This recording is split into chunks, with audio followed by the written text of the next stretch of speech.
Assalamualaikum warahmatullahi wabarakatuh. Sebelumnya saya ucapkan terima kasih kepada Pak Dadang Rahman MPD dan juga teman-teman semua yang sudah ada pada presentasi hari ini. Dan sekarang kelompok 7 akan mempresentasikan mengenai pengelolaan keuangan pendidikan. Next teh.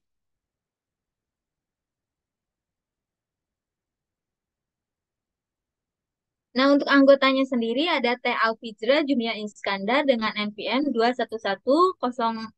2110631050046 dan saya sendiri Bintang Sinta Maida dengan NPM 2110631050010.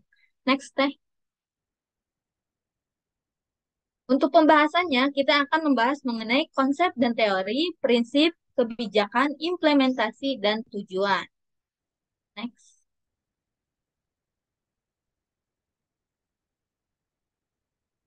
Nah, untuk konsep dan teori pengelolaan keuangan pendidikan ini akan disampaikan oleh teman saya, yaitu untuk Teh Alfidra. Dipersilahkan.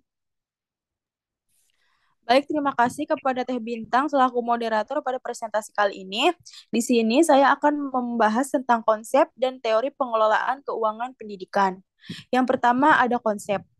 Konsep dari pengelolaan keuangan pendidikan ini berarti satu substansi pengelolaan sekolah yang akan turut memilih berjalannya aktivitas pendidikan pada sekolah.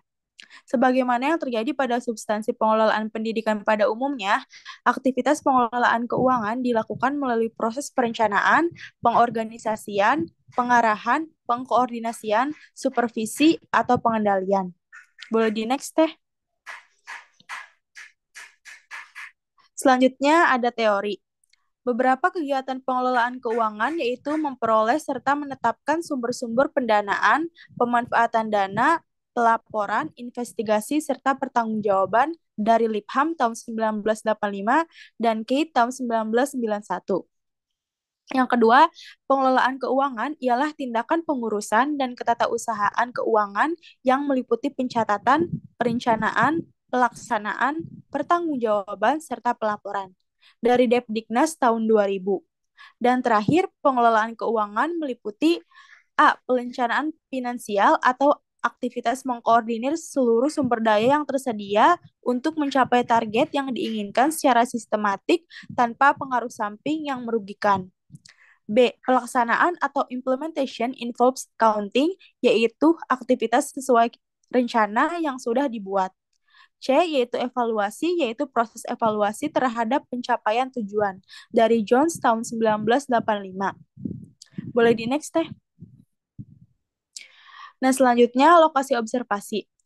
Sekolah yang kami observasi yaitu SMAN 1 Teluk Jambe dengan SK pendirian sekolah yaitu 00216 garis miring 0 garis miring 1992 dengan tanggal SK pendiriannya tanggal 5 Mei tahun 1992 dan NPSN sekolahnya 20217780 berstatus negeri dengan akreditasi A dan kurikulum 2013 adalah kurikulum yang SMA 1 Teluk Jambe gunakan serta kode pos SMAN ini adalah 41361 dan tahun operasional berjalannya sekolah ini adalah tanggal 5 Mei tahun 1992 sampai sekarang.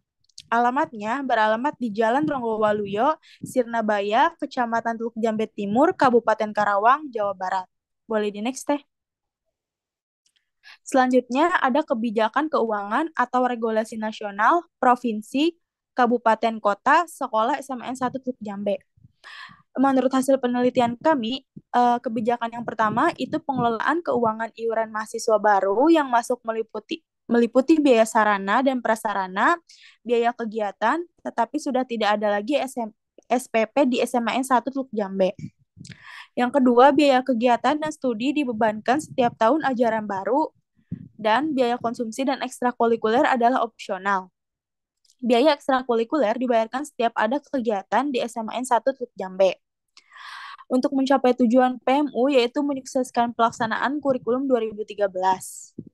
Selanjutnya, adanya program bantuan operasional atau BOS SMA dan sudah disiapkan anggaran sebesar 4,3 triliun rupiah yang akan disalurkan kepada SMA negeri dan swasta di seluruh Indonesia.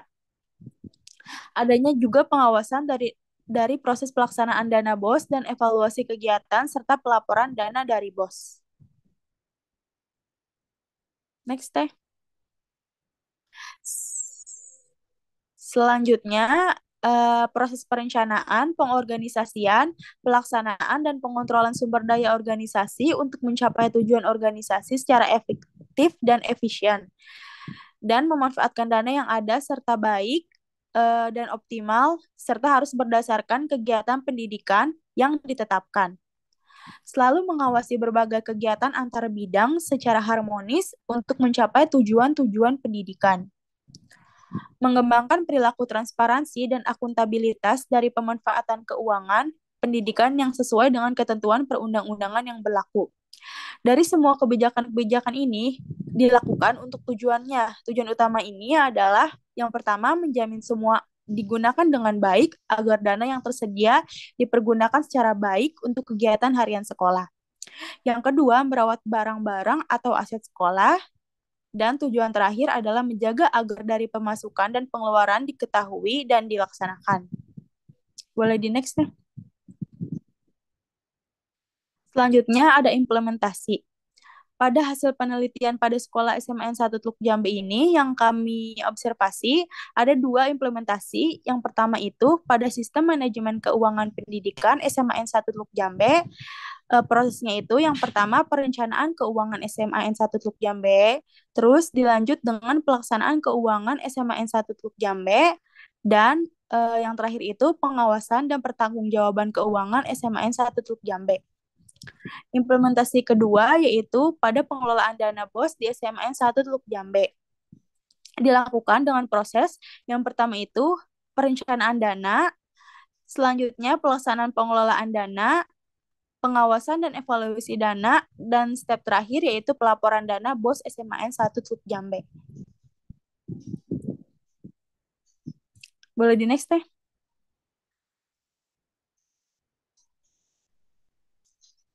Nah, mungkin itu saja yang bisa saya sampaikan. Selanjutnya saya serahkan kepada Teh Bintang selaku moderator. Terima kasih untuk Teh Alfizra karena sudah memaparkan materinya. Selanjutnya di sini saya akan memaparkan materi selanjutnya yaitu tabel sistem perencanaan keuangan SMAN 1 Teluk Jambe. Yang diawali dari kepala sekolah mempelajari visi misi tujuan dan strategi program. Lalu selanjutnya kepala sekolah mengundang dewan guru, komite sekolah, yayasan untuk menyusun draft RKAS. Selanjutnya, kepala sekolah bersama dewan guru, komite sekolah, yayasan membahas draft dan menetapkan RKAS, dan RKAS disahkan dan disiapkan. Next, Teh.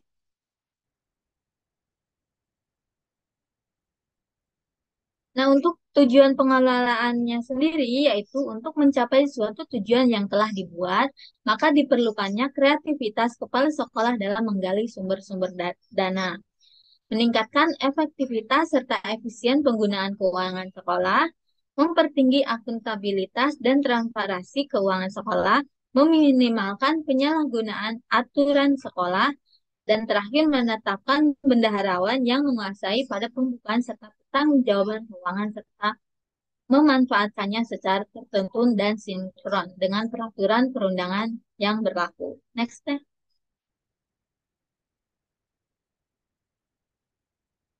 Untuk prinsip pengelolaan keuangan pendidikan yaitu transparansi. Pada bidang pengelolaan keuangan berarti adanya keterbukaan pada pengelolaan suatu aktivitas terkait pendidikan. Yang kedua, akuntabilitas yaitu pada pengelolaan keuangan berarti penggunaan uang sekolah dapat dipertanggungjawabkan sesuai dengan perencanaan yang sudah ditetapkan. Yang ketiga, efektivitas. Pengelolaan keuangan dikatakan memenuhi prinsip efektivitas jika aktivitas yang dilakukan dapat mengatur keuangan untuk membiayai kegiatan dalam rangka mencapai tujuan yang bersangkutan.